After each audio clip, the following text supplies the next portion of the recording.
What's up tonight, guys? How y'all doing? You good? All right. Last week I was off. I had some things to take care of, so um, I just took some time to do that stuff. It's kind of good too. I'd planned to shoot last week, but I left some of my gear at home, and I was out of state, so worked out for the best. Anywho, I hope all of y'all are doing well tonight. We're gonna probably make this a quick one. I don't know, man. This whole thing, this whole avatar business, it's a lot of days, man. You don't nobody shows you how to do this, and you don't expect to get the sort of treatment that you get for simply telling the truth. But again, it's in for the week. You got to be able to sort of tough it out when you're frustrated and annoyed and things of that nature. It's just the way that it goes. So it is what it is. Anywho, this I just want to get straight into the subject tonight. This probably ain't going to be a very long podcast.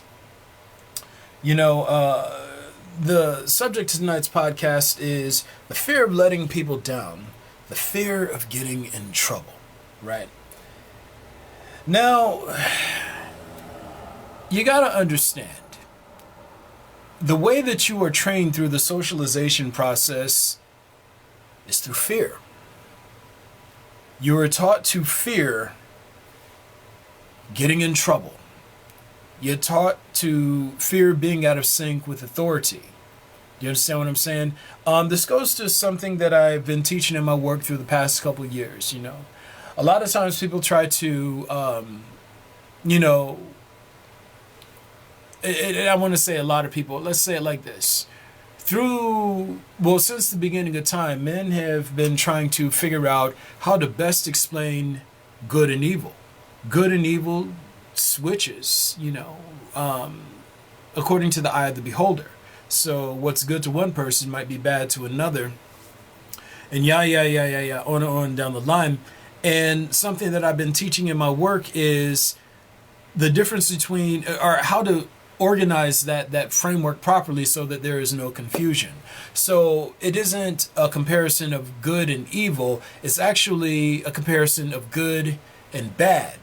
And when you look at good and bad through different lenses, that's when you get all these different effects. So good is in essence a source of comfort. Bad is a source of distress. It doesn't matter what frame you consider that in. What you consider to be good is going to be a source of comfort to you, and what you consider to be bad is going to be a source of distress to you. And, that lens, it changes according to the perceiver. So, what's good or what's a source of comfort to you might be a source of distress to this person over there, and what's a source of comfort to them might be a source of distress to you. But this frame, this principle frame, source of comfort, source of distress, it's universal. Okay? Now, when you look at a source of comfort and a source of distress through, let's say, a moral lens, then good becomes virtue and bad becomes evil, right?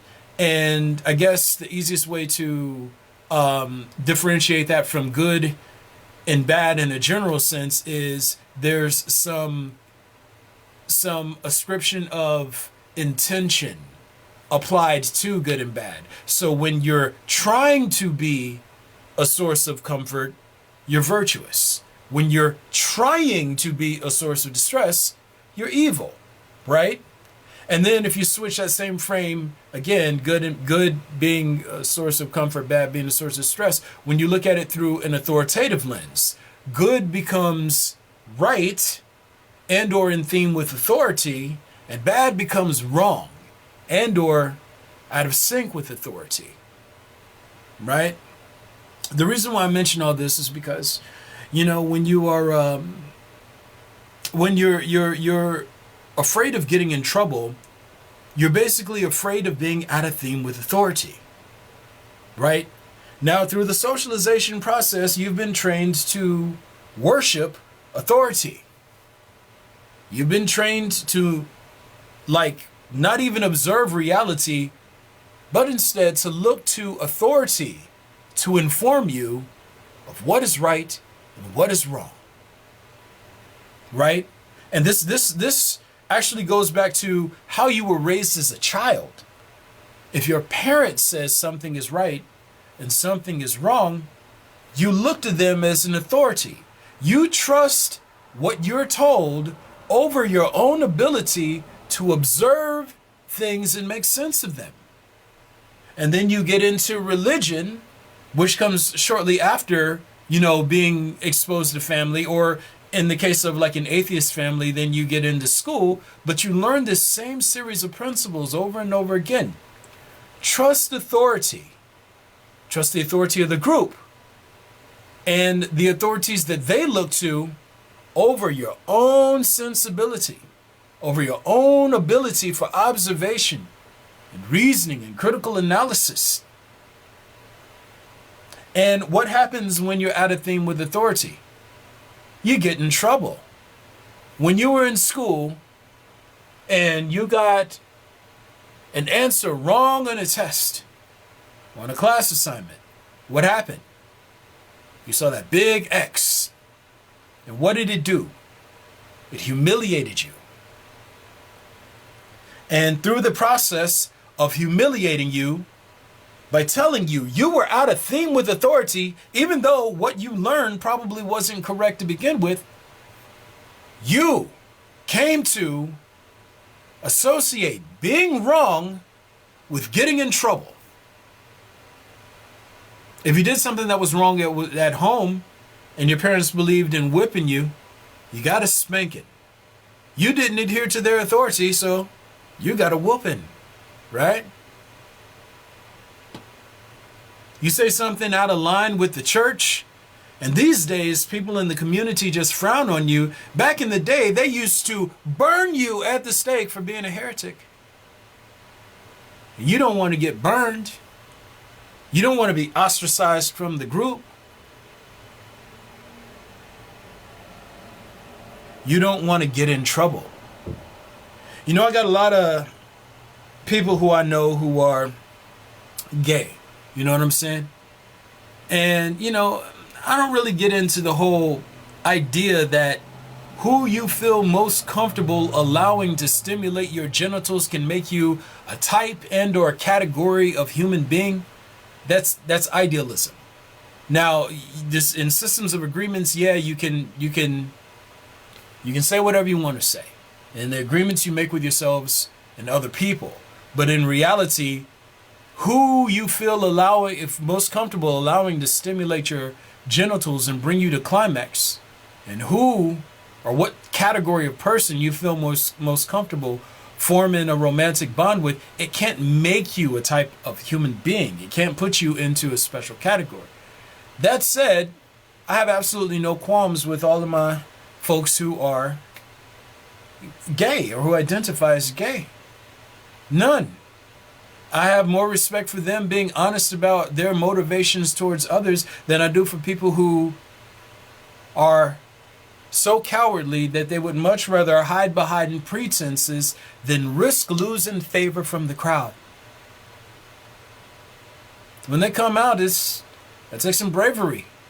It took a lot more bravery back in the day than it does today, because now you got a bunch of ideologues who've created this like sort of tribalist circus where it's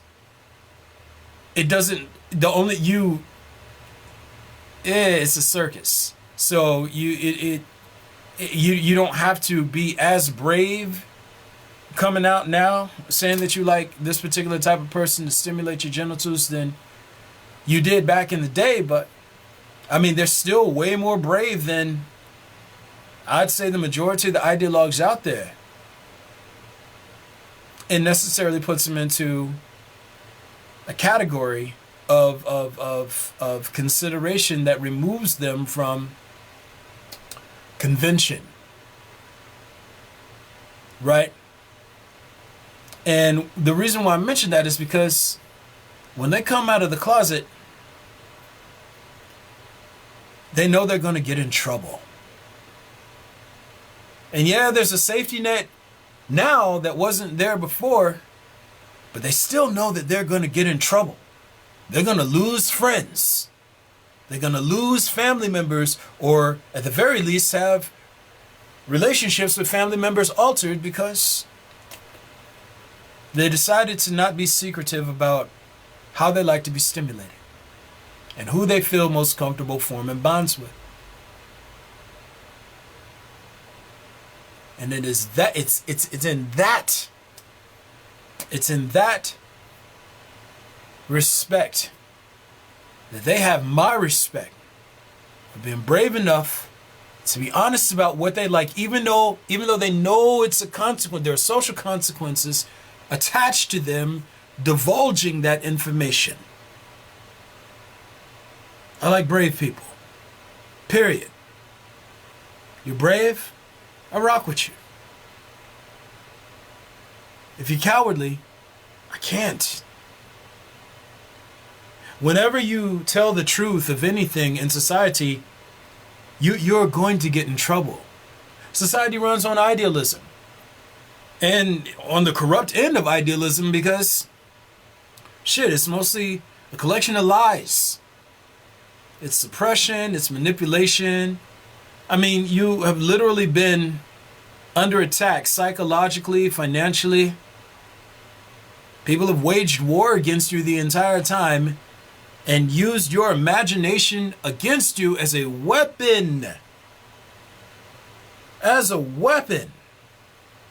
And anybody who comes along who can even remotely discredit or topple the tower of lies that have been used to march you into this position of subjugation, well, they're a threat, aren't they?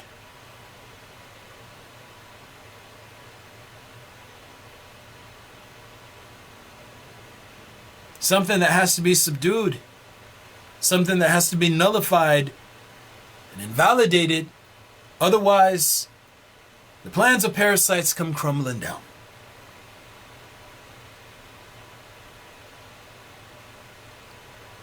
And even though you know, telling the truth comes with social consequences, are you brave enough to do it? Look at me. I'm a fucking avatar. Not even kind of joking. The individual this species would rightfully refer to as Jesus is me. I'm not even bullshitting. I don't want your support. I don't want your acknowledgement or any of these other things. I'm saying it because it's true. It's true. You've watched me do this for nearly 13 years. I've only gotten better. I've only gotten more settled into this role. I destroy the wisdom of the wise without even thinking. At the core of what you are, you know what I'm saying is true. You know it. You know it. But in acknowledging the truth of the circumstance, what do you risk? Something that your honest self tells you, oh God, yeah, duh. I knew it the entire time. Your most honest self knew it the entire time. What does your social self do? Man, if I roll with this person, if I show support for this person, how's it going to look? How's it going to reflect on me?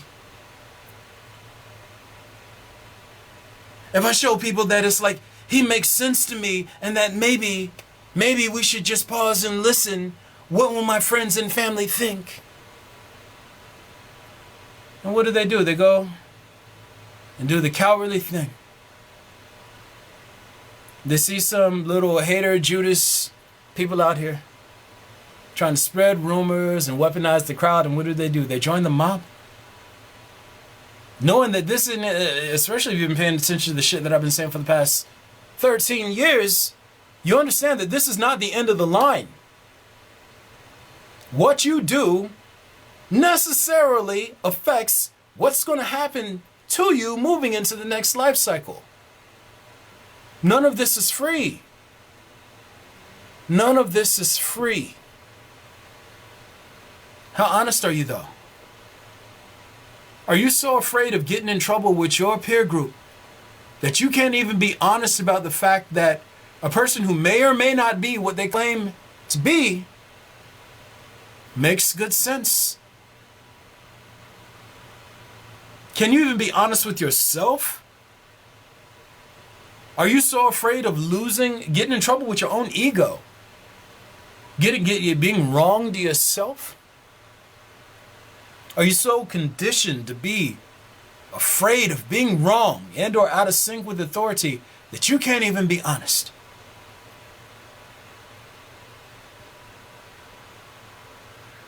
Are you that cowardly?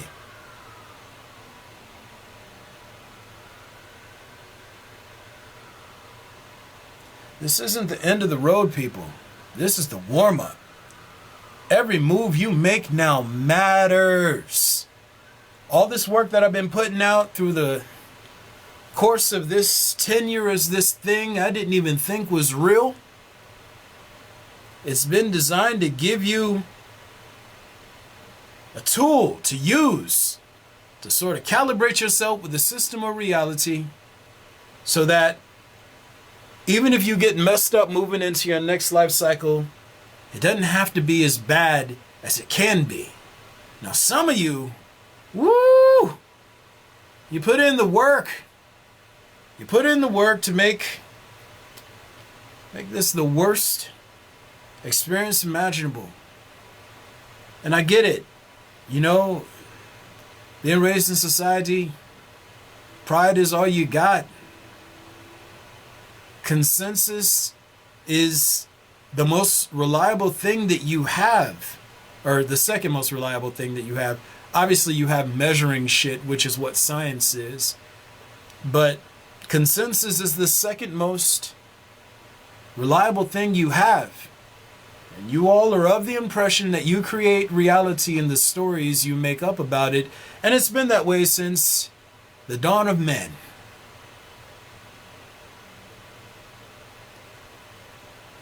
Reality doesn't work that way, though.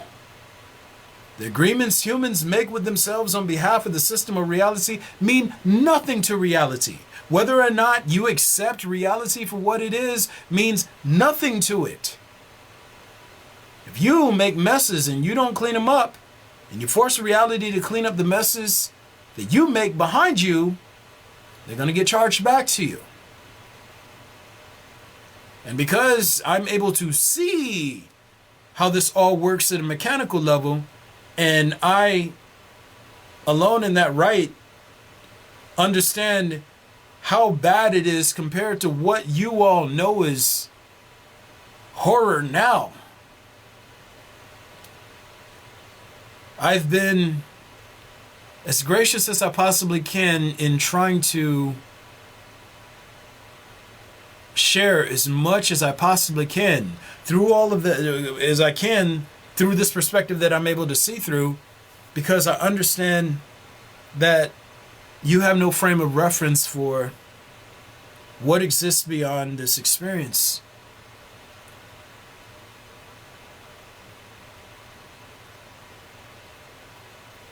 I do this out of love. I do this out of compassion. I do this out of concern. To me, you guys are like a kid with special needs who is just breaking stuff who doesn't realize that they have to pay for all the stuff that they've broken.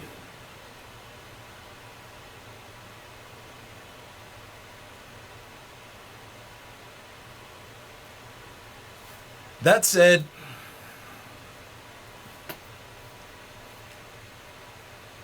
are you afraid of getting in trouble? Are you so afraid of getting in trouble with your friends and family and your community that you can't even bother to tell the truth? Are you so afraid of getting in trouble that you can't even acknowledge truth when or if it doesn't reflect your inner story back to you? Are you so scared of losing relationships, losing access to people, People who only view you as an extension of their own identity, that you won't side with reality when it presents itself to you. Are you that afraid? That's what an ideologue is. An ideologue is a person who prioritizes authority over reality. Not only do they look to authorities and look for authority, they try to capture authority from others because that is how they make sense of the world around them. Through control. Authority, again, is the power to determine meanings, order, and the outcome of events. So ideologues, they love things that imbue them with the power to determine meanings, order, and the outcome of events. So they idealize wealth and money. They idealize influence and control. They idealize status, reputation, over and ahead of reality itself.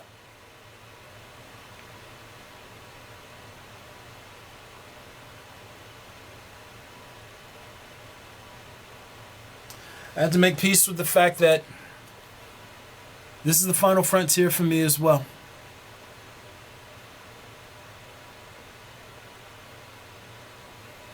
You see, earlier today, one of the clients I work with asked me a question, and I noticed myself sort of stumbling over my words due to my absence last week. Stumbling over my words, and I was like, what the fuck am I doing? Why am I stumbling over my words? And it hit me. I was like, oh shit. And as I was walking away, I was like, am I worried about getting in trouble? And I'm like, damn. Yeah.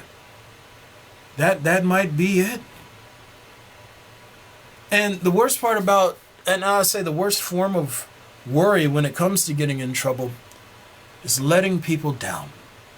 For me, that's been the hardest part about being an avatar. When you say the types of things that I say, people who appreciate you, people who acknowledge you, people who respect you, they're gonna look at you twice. And they're gonna be like, hey man, he let us down. And it's not even the fear of exclusion that bothers me about that. It's about not about making someone else's experience worse. And that's it. It's I don't want to make anybody's experience worse. But the problem with that is a lot of times truth is going to make people's experience worse. When you tell your family, your loved ones, that your experience is different, that you're a thing, I'm assuming the way that it happens for people who come out to their families, when you have to tell people who you care about that you're a thing and you know it's going to create distance, enmity. I don't know if I said that right. Do you keep it covered up? I can't. I'm not allowed to.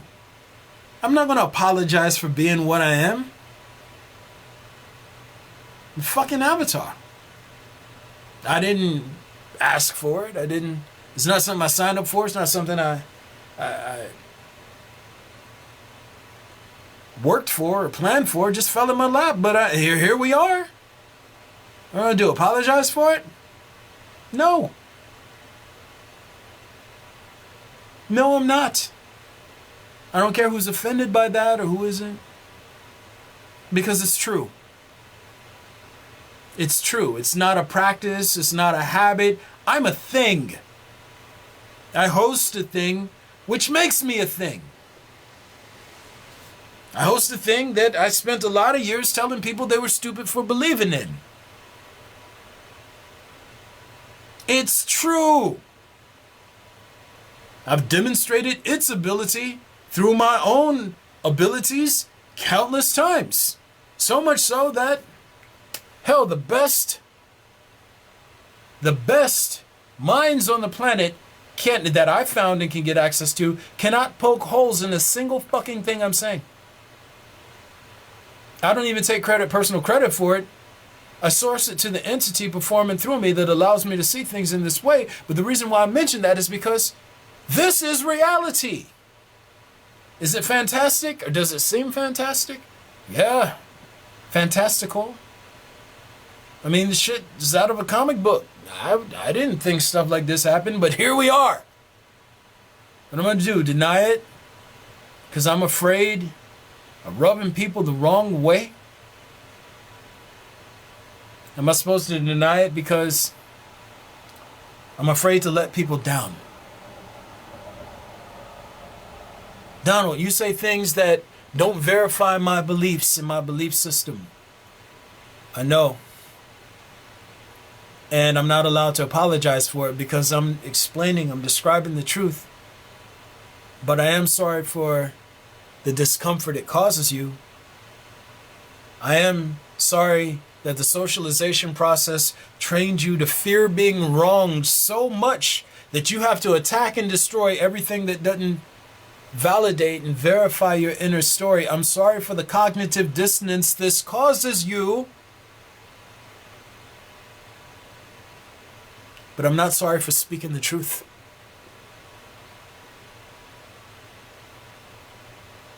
I am not sorry for speaking the truth.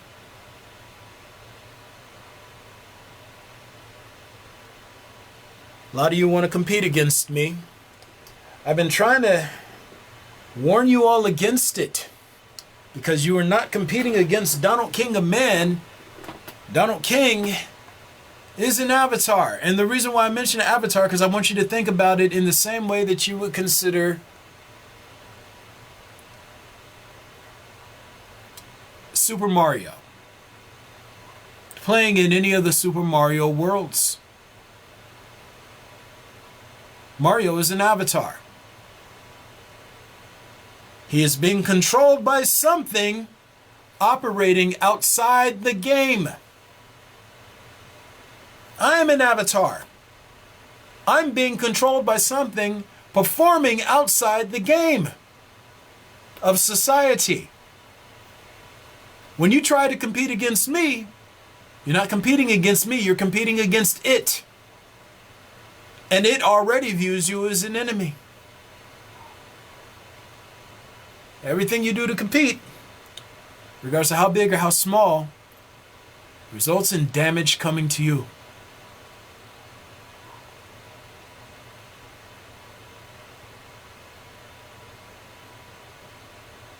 None of this is free.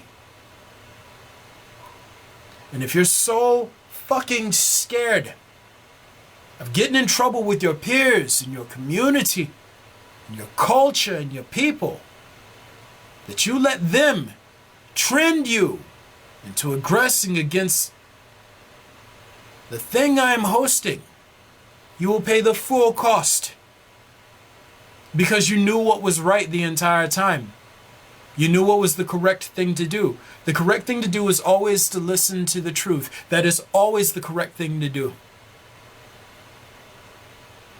You choose not to do the correct thing and decide with your pride and your people to cocoon yourself in stories and mythologies instead of recognizing and syncing up with reality. If you let people trend you into being a coward, you'll get a coward's dessert. You'll get a coward's just rewards.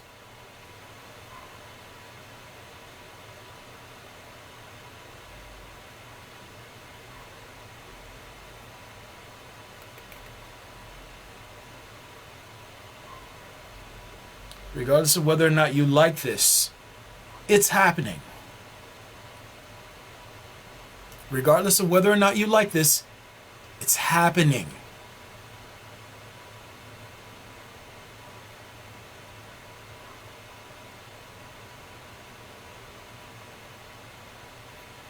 Deal with it as you will. But I'm not competing against y'all. Here's the deal. You could either fight with people or you can help them, but you can't do both. I've done everything in my power to try to help you. And most of your dumbasses want to fight against me. And the worst part about it is you don't want to fight against me because it feels right to do. It's just easier to do because that's what the cowards who are head in your little rah-rah circles are doing. You're doing the laziest thing. The laziest thing is always the most cowardly thing. They are one and the same.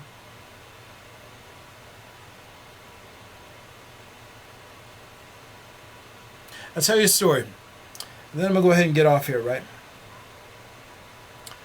I had a little, when I was growing up, I had a foster sister. And this was such a beautiful little girl. She was so beautiful. I saw a picture of her the other day when she was just a little girl. And she was just the most lovely child. She never did anything to anyone to be mean. And people started picking on her. They started picking on her. And they called her big-eyed bat and ugly. And she was gorgeous. But I joined in. Because picking on her meant someone wasn't picking on me. And I was mean. I was very mean to her. And she never did anything mean to me.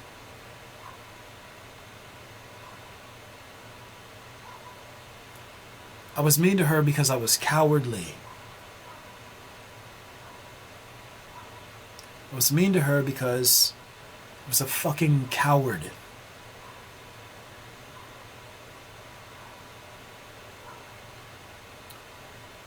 And I mention that because a lot of you all who have beef, have issues with me, you only have issues with me because people around you have issues. And you let them trend you into having beef with me based on stupid stories they come up with to justify their own feelings of ineptness. Just like I let people trend me into being mean to this little girl, this beautiful little girl who never did anything wrong to me. I get it. I get it. It's easy to go with the crowd. It's easy to want that acceptance and praise. And more importantly, to not be ostracized for standing next to someone who's done no wrong to you. I get that. I get it. I did it. I did the cowardly thing before. I'm very fortunate in that I learned better through the years. Now, I'm just going to stand beside anybody who is not corrupt, who is not a liar and a thief, who is being fucking attacked by the group, who's being discredited, who's being smeared. I'm going to stand beside him.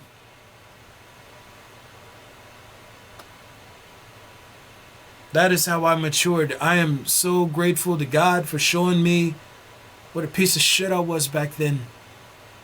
That I could be trended into hating someone who did nothing wrong to me just because I wanted to be included by a group and feared ostracizing.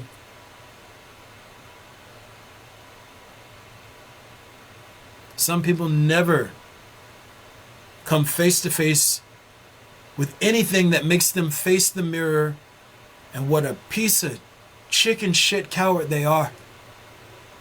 But I did. And it seems reality is not without irony because I get to live it now.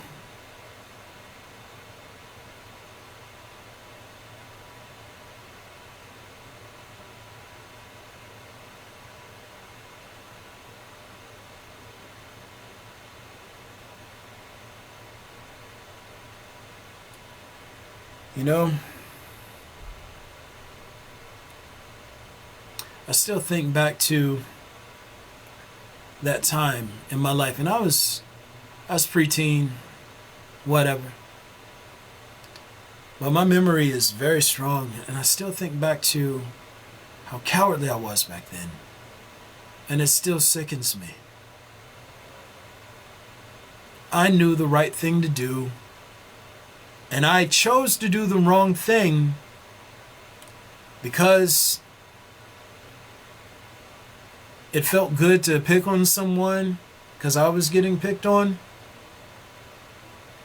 And more importantly, to be part of a group that pointed fingers and said this person was bad, that hide from being included. It turned me into a cowardly piece of shit, man.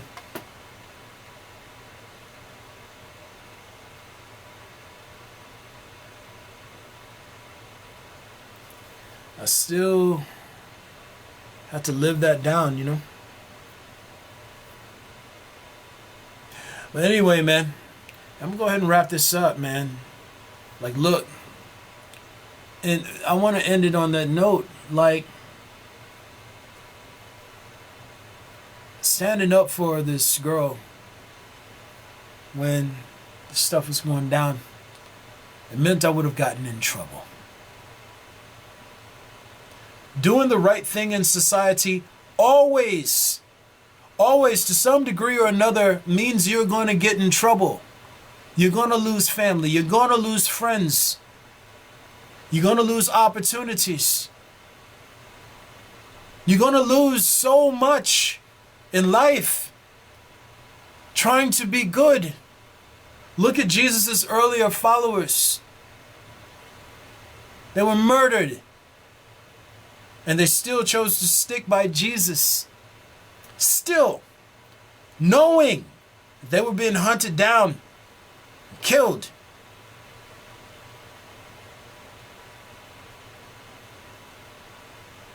They still chose to do the right thing.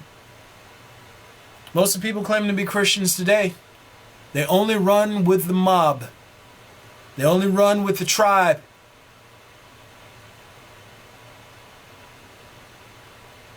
They're vain. They do none of the things Jesus taught. They let the authority of the group trend them into living corruptly. And they know it's wrong, so they want to attack anyone and everything that speaks what is right. They want to attack and destroy people who tell the truth.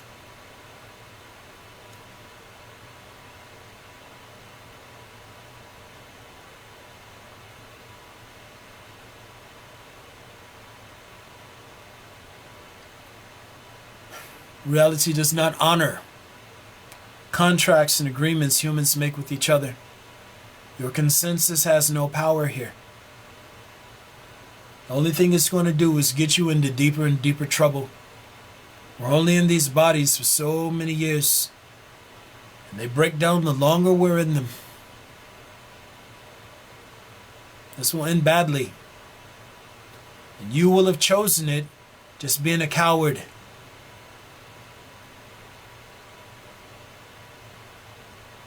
Being afraid to get in trouble by men when you have a whole ass system, reality to answer to for all the shit that you've done to compete against and validate and destroy it.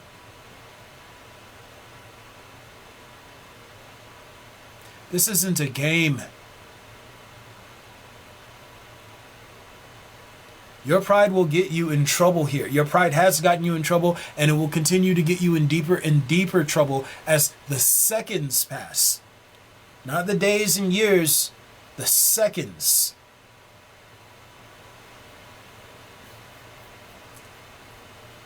That said, we'll go ahead and finish this out. Guys, y'all already know what it is. This is Sorting and Sorting Principles. I shoot these Mondays and Wednesdays on Facebook Live. You can check me out when or if you get a chance to, also fly these videos over to my YouTube channel so you can check me out there. I'm on Instagram at Avatar Cycle XIII. It's Avatar Cycle 13. And also I post content to Medium. I've been working on a piece that I'm going to be sharing within the next couple of days. I highly encourage you all to read this stuff because, again, this is not a game. I'm giving you the playbook. What you choose to do with the information is on you. I would strongly encourage you all, get with me if you can. Talk it out. Let's chop it up. Because you're necessarily affected by all this stuff, regardless of whether or not you want or choose to accept it. It only gets worse from here. But the ball is in your court. I've done everything in my power to try and extend an olive branch.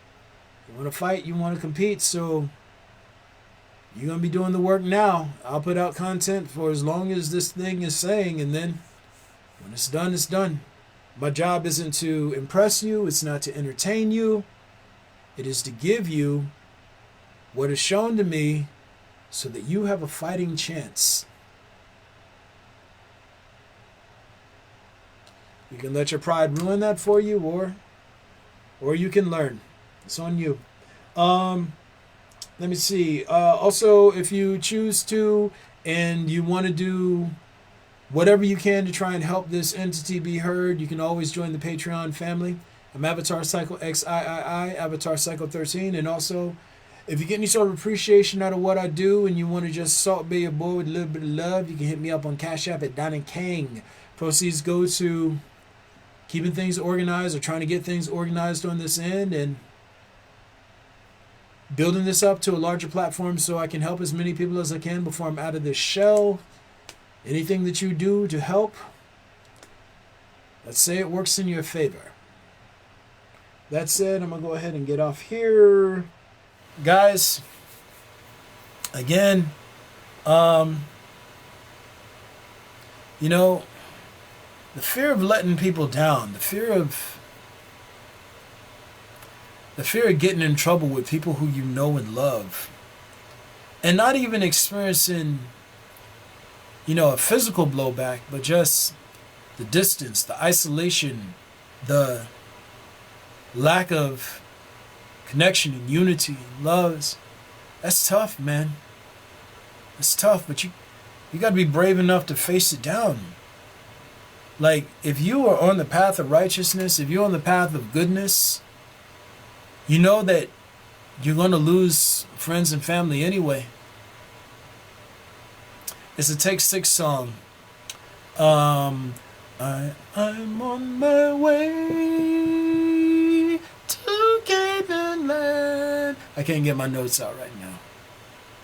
But if my mother don't go, I'll carry on. If my father don't go, I'll carry on. I'll journey on and on. I'm on my way. Who are you going to listen to? God or men? If you're listening to authority, you're listening to men.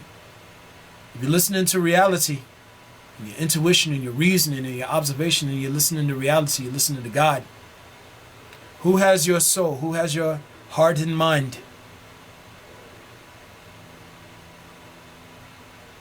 For authority, you're corrupt.